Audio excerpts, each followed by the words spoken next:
Coming at you live, this is Kevin's Kitchen. What do you have in store for us today, Kevin? Like always, we got a good one. Let me tell you what. Hey, y'all, sorry it's been a while. We've just been super busy this year. And I know I say that every time, but anyway, we got a double video round coming today. So we're going to put out a couple videos here back to back because it's been a minute. Anyway, every summer I like to grow my own basil. And this year I grew a whole bunch of it. So we are going to first make a video on bruschetta. A lot of people think it's bruschetta or this and that and the other, but it's actually pronounced bruschetta. And it's just a tomato dish. It's an antipasta is what it is. And you eat it on bread, crunchy bread, and man, it's so good, especially if you grow it. I grew my own tomatoes, I grew my own basil. I did not grow my own garlic, and I did not make my own vinegar and olive oil. But everything else is pretty much homemade or homegrown as far as the vegetables. And anyway, we're going to get started. And the first thing we got to do is make the bread. And the reason why is because we got to get it real crispy. We like it a little extra crispy than some people do. So what I like to do is get it all ready, put it in the broiler, get it browned on both sides.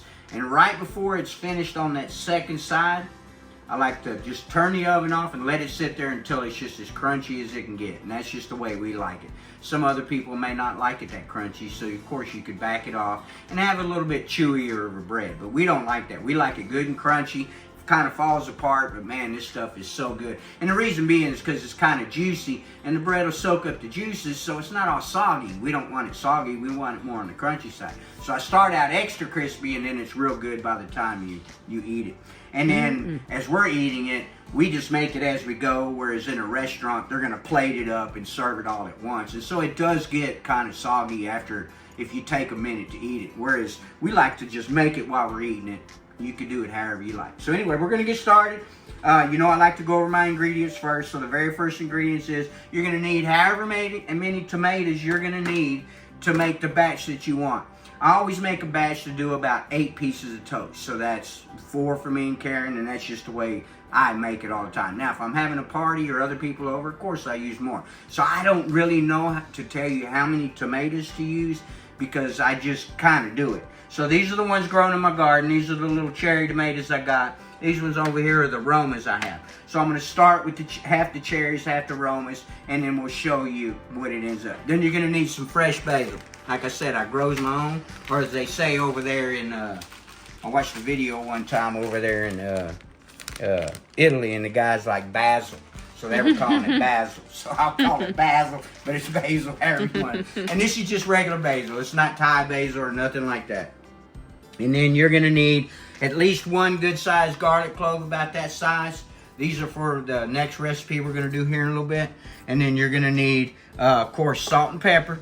And you're going to need garlic powder for your toast, not for your bruschetta, because we're putting real garlic in there. And then you're going to need olive oil, about, I don't know, not even 1/4 cup. And then a lot of people just use balsamic vinegar. To me, it kind of can be a little strong. So I use 1 tablespoon of the balsamic, and then I'll use a tablespoon or 2 of the red wine vinegar. And that's just because that's the way I like it. You could use all balsamic if you like it really strong, or like I said, do both, or just do the one and it'll be even less vinegary. It depends on, everybody's taste is different. Make it how you like, okay? I'm just showing you the basic start of what I do. So I use about 1/3 of this and then two of these, okay?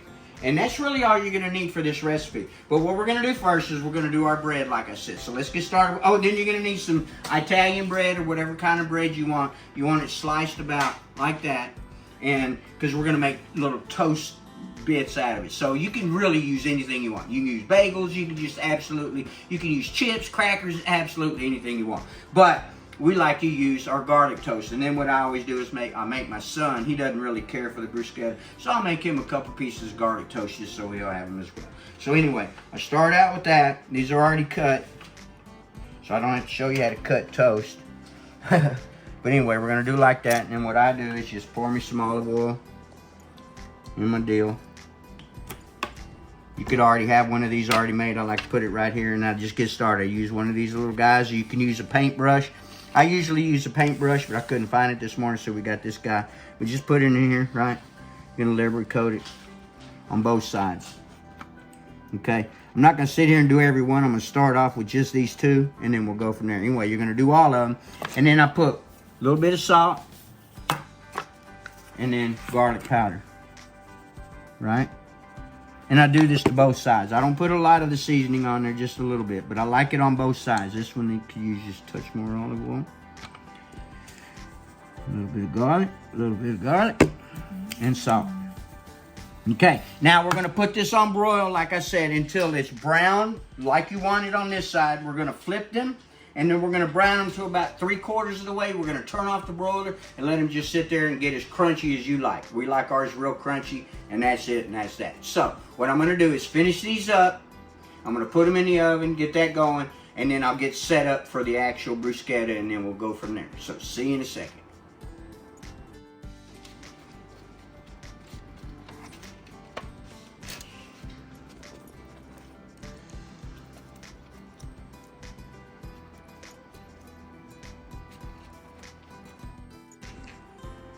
Okay, we're back. I forgot to tell you, you are going to need a bowl and a spoon to stir it up, and I forgot to mention that in the list. What you're not going to need is some of this good old mango preserves. Boy, I just made that yesterday. Look at it. Pure mango. I usually make mango and peach.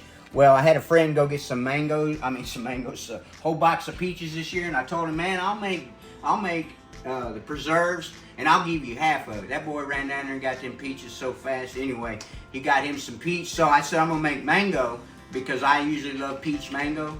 So what I'm gonna do is, as I'm eating them, I'm just gonna kind of mix them because I made just straight up mango. That way you can have mango or you can have peach mango. We absolutely love the peach mango jam around here. It's really good. But anyway, I made this yesterday. You're not gonna need that for this recipe. So anyway, I just thought I'd show you. But you can use the toast for that. Yeah, you can use, don't use garlic toast, but you can use the same toast for it. Just put some butter on it. Okay, so we're gonna get started. I told you all the ingredients already. We got tomatoes, we have basil, we have garlic, we have salt and pepper, and then we have olive oil, and then I use 2 kinds of vinegar. So what we're gonna do is just get started. I'll show you on my tomatoes just kind of how small I make it.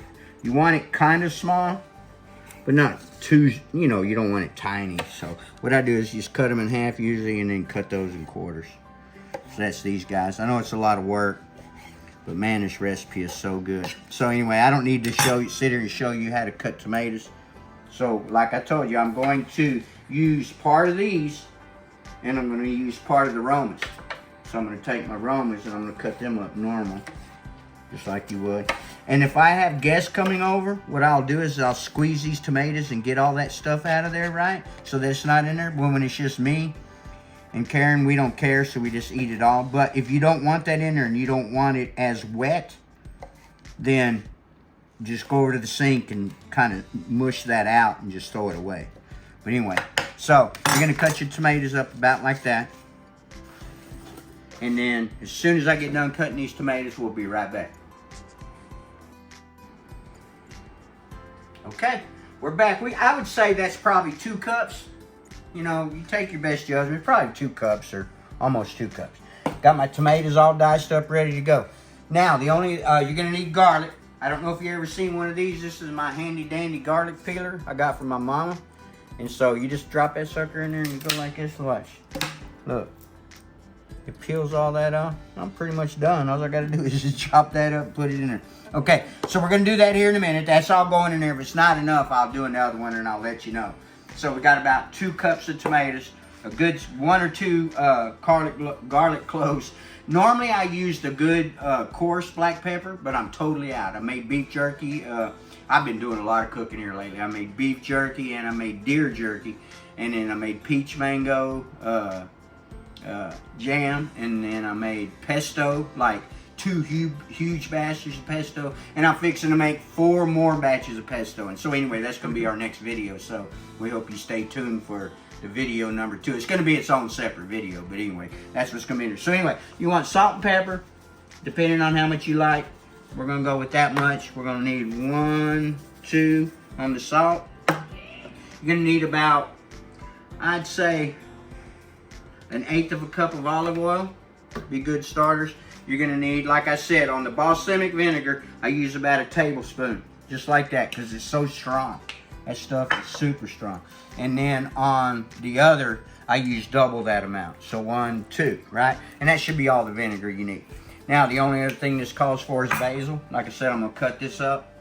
We're gonna use, I would say, a good 1/3 of a cup, probably for starters, because we like a lot in ours. So we're gonna start right there. And you just wanna chop it up really fine. What I do is just go like this for the first round. I don't need to show y'all. I'm sure y'all know how to cut stuff up, so it's kind of silly. People, a lot of people's videos, they'll sit there and they'll speed up the video while they cut everything up. I don't like to do that. We just cut the break and come back. So anyway, let me cut this up, let me cut the garlic up, and we'll be right back. Okay, we're back. We done cut it all up. I did decide to use more garlic, which I knew I was probably going to, so I used another big thing of clove of garlic. So anyway, we're going to break it down real quick. Probably 2 cups of tomatoes, a good 1/2 cup of chopped basil, a good 2 tablespoons of garlic, and then teaspoons of salt and pepper, about 1/8 of a cup of olive oil, and then 2 tablespoons of the red wine, and then 1 tablespoon of the balsamic. So we're just going to put it all in there.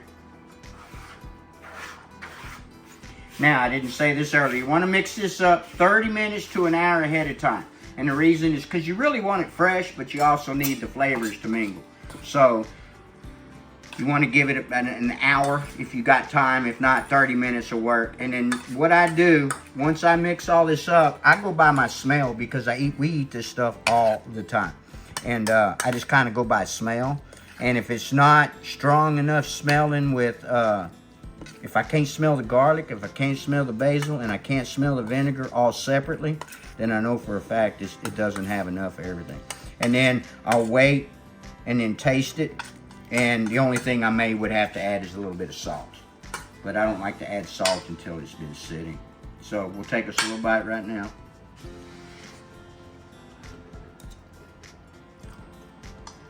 Yeah, it doesn't need anything. It really doesn't need anything. So we'll get the taste tester approval here. Ooh. She's always my taste tester. She's gonna say the same thing. That don't need nothing. Anyway. Oh my God, it's so Bruschetta, amazing. get you some, man. The stuff is good. We eat it all the time in the summer because it's so, not only is it healthy, but it is so refreshing because it's not just something fat to eat all the time. And so anyway, we're going to have a little sandwich and we're going to have the bruschetta and we're going to be good to go. We may even make a little burger instead of a sandwich, which doesn't go on the healthy part, but that's all right. And then we're going to do a second video today on making basil pesto.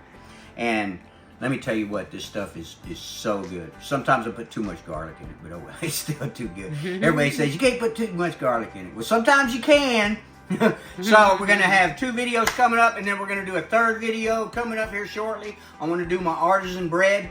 I've been meaning to do that video for the past year, and I just haven't done it. It's identical to sourdough bread. You're just not using any sourdough. And it is very good. And yes, we do use it when we eat our bruschetta a lot. And then the other video we want to do after that is I cannot remember. So that's how that goes. I was going to do another video, but now I just don't even remember what it is. What was it? Chicken spaghetti. Well, we said chicken spaghetti, but that's coming in a little while. There was one more we were going to do on the deals of the bread and stuff like that. So anyway, I just can't remember what it is. So anyway, hope you have a great day. Get you some bruschetta. It's good stuff, man.